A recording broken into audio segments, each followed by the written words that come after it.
ইতিহাস, ঐতিহ্য, সুফিবাদ এবং রহস্যময় তার পীঠস্থান হল ভারতের রাজস্থানের খাজা মঈনুদ্দিন চিশতির দরগাহ। ধর্ম, সম্প্রদায় এবং ভৌগোলিক সীমানার চৌখাট পেরিয়ে বিশ্বের দরবারে এটি এমন এক স্থান অর্জন করেছে যা পরিদর্শন করার জন্য বিশ্বের বিভিন্ন প্রান্ত থেকে মানুষ ছুটে আসেন।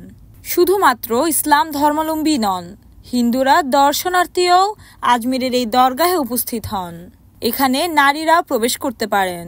বহু হিন্দু নারী এই দরগাহে আসেন মানত করতে।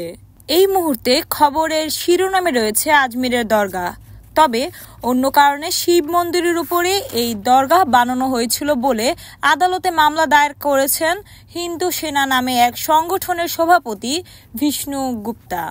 তার দাবির সপক্ষে অবসরপ্রাপ্ত বিচারক হরবিলাস সারদারের বইয়ের তথ্যসহ 3টি কারণ উল্লেখ করে আদালতের দ্বারস্থ হয়েছেন মিস্টার গুপ্তা এবং সেখানে হিন্দুদের পূজা করার অনুমতির জন্য আবেদন জানিয়েছেন। বিষ্ণু গুপ্তার দাবি, মন্দিরের অস্তিত্বের ঐতিহাসিক প্রমাণ রয়েছে।